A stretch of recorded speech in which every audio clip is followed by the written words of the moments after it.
our ongoing series of Learn a Little Bit About Our Scientists.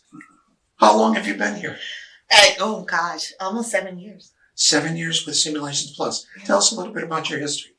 Well, I graduated from University of Iowa in 2011, and I spent the first 3 years actually in a consulting company, Covance, and then I moved to Cognigen, which a lot of people might not know, then merged with Simulations Plus. So shortly after I started with Cognigen, we became a part of the Simulations Plus family. I worked there for about 5 years. Mm-hmm. And then I went over to the other side, which is industry. I was there for about almost 2 years, and then transitioned back to Cognigen for a remote position, and then transitioned actually to the Lancaster group when the training position opened up. That's great. So you have kind of a full spectrum of experience that includes industry and multiple divisions within Simulation Plus. Tell us a little bit about Cognigen. What do they do? They're a pharmacometrics-based consulting company. So we worked on population pharmacokinetics, PK/PD modeling, exposure response analysis. And your current responsibility within Simulations Plus is? Actually training in PBPK modeling and simulation. So a little bit of a shift in the field. But when I was at Cognigen, I had the opportunity to start doing some PBPK modeling and simulation. Fell in love. It really is. I truly fell in love with it. And so then it just became a natural transition.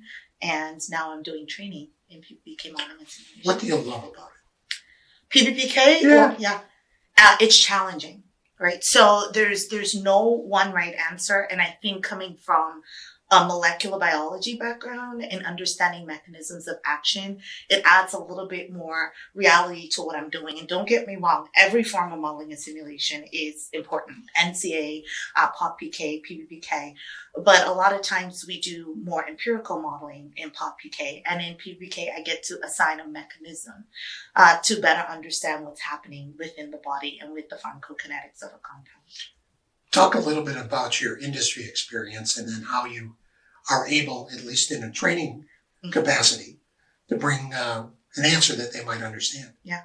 So I think moving to industry was different. I was different than expected. I had already spent the bulk of my career in consulting, and I was like, there's no way I could be useful in industry.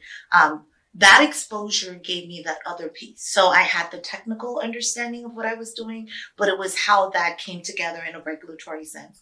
Why I'm doing what I'm doing. How is that answering the key questions for labeling, right? Because at the end of the day, we're interested in what goes into a label. So that gave me more of an appreciation for the application of what we did as consultants. And so even now, when I'm, for example, coaching clients and they're coming with questions, strategically, I'm saying, well, is that the question that you're wanting to answer? What is the ultimate goal? Because those are the things that got put back on me when I came into industry. It was not just modeling, but it was the why behind the modeling. Did you find that in industry you had to justify the value of modeling? Not as much at the company that I was in. I was specifically on a specialized team. So we had clinical pharmacologists, and then we had quantitative clinical pharmacologists. So we were specifically pulled in to help answer key questions.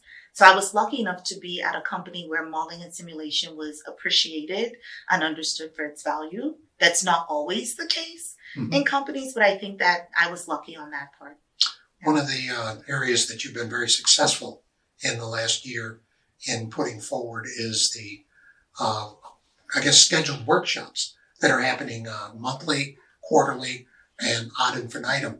And you also anticipate that in the coming year, you might be going back face to face. Tell us a little bit about what your schedule looks like. Upcoming, it is going to be a mix. So the world is opening up, good and bad for women. She's not wearing a mask. That's amazing.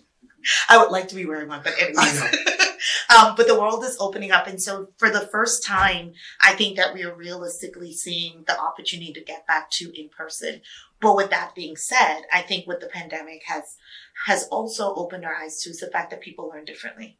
And just because we're going back to the old does not mean that some of the new doesn't still exist. So as we're moving forward, it will look a little bit different in the sense that we will have a mix, but that virtual training is not going away. So for those that can't travel, they still have that opportunity. We will have several of those coming up from September to December, I think a total of 3. or 4 different virtual workshops. But with that, we will be coupling with several distributors to bring in-person workshops globally across Brazil, Korea, Japan, and India as well. Give me some sense of the type of people that are coming to your workshops. What is their aptitude and experience? It ranges, and that's why we have different levels of training, right? So I think that at the end of the day, with what we're doing, we should be able to have a training curriculum. You're going to have the newbies that are like, this is new, I'm interested, or my company's interested in me learning. Those are your beginners. So they don't know anything. And for that, complementary training is a good way to start. You get your feet wet. You don't have to know a whole lot about the software. That's what we're there for. Mm-hmm. And then you have the people that I know a little bit about the software. We've had it around, but I've never really taken any formal training. I don't really understand all the bells and the whistles and the theory behind some of the assumptions that go into the software in order to do the modeling. And that's where our intro workshops come into play. You start to get a foundation. And what's nice about that is your foundation goes all the way through all of the mechanisms. So it focuses on absorption, but as well as distribution and elimination of your compound, right? Then you elevate to the people that are like, well, I already know all of that, but I need to be a little bit more specialized in my day-to-day work. And that's where we have the more advanced workshops. So they're a lot more focused on specialized areas. If you work in formulation, you're really, really focused on absorption. We have workshops that are specifically geared for that. If you're more DMPK or Clin Pharm, we have workshops that are specific to that. So what kind of people, what kind of scientists want to train versus do the science? Isn't that kind of that's a different track somewhat? Yes and no. I think that they actually are complementary. So I feel like I got better as a consultant when I started training, right? And especially in our field where we are a software company, I get to see all of the cutting edge things. So I'm not just training on what we know. I also have to be ready to train on what's coming. So it actually gives me a more unique perspective on the company. And it actually keeps me a little bit more current, perhaps, than just working on typical research projects. If somebody out there was considering joining your team, what kind of people would you want on your team? Well, there they are. Yes, there they are. I'm speaking to you, my audience now. I just want people that are really motivated and have a love for training. You need to bring all of that to the table. And also someone that's motivated to learn. So if you want to be a part of our team, we're not expecting that you come in automatically, you know how to teach every single topic, but you have that zest and zeal to learn. And you also have that zest and zeal to impart that knowledge onto other people. So it's just passion. The rest of it, you can learn. I think that's fair. And in the year that you've been establishing the training course, how many courses, how many people, how many companies, just generally? Oh gosh. So we've trained over 450 people. Wow. Yes. In that 1 year.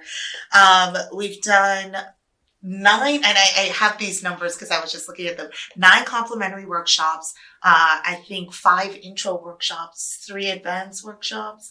And we also coach as well. So we help our clients to get better with the software. And we had about 12 of those projects as well. So it's been a very, very busy year for our team. One of the areas where we've expanded is in our distribution network. Yeah. How are you supporting distributors with respect to training? So last year, and it's difficult, right? Because a lot of the distributor trainings in the past were in person. Mm-hmm. But last year, we successfully completed 2 distributor trainings. And then in this fall, actually, all of our in-person workshops are with distributors. And we'll have 4 of those coming up. So that partnership continues and hopefully will also continue to grow as well into other markets. What question haven't I asked you that you want to answer? Nothing really. I just, want people to know that this is a really exciting time in our company.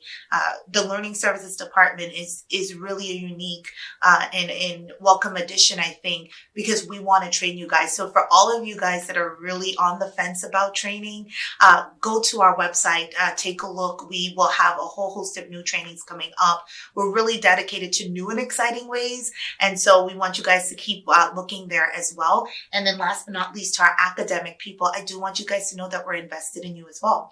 So there are a lot of great opportunities for you guys to get into complimentary workshops and also take advantage of some of the training offerings that we have.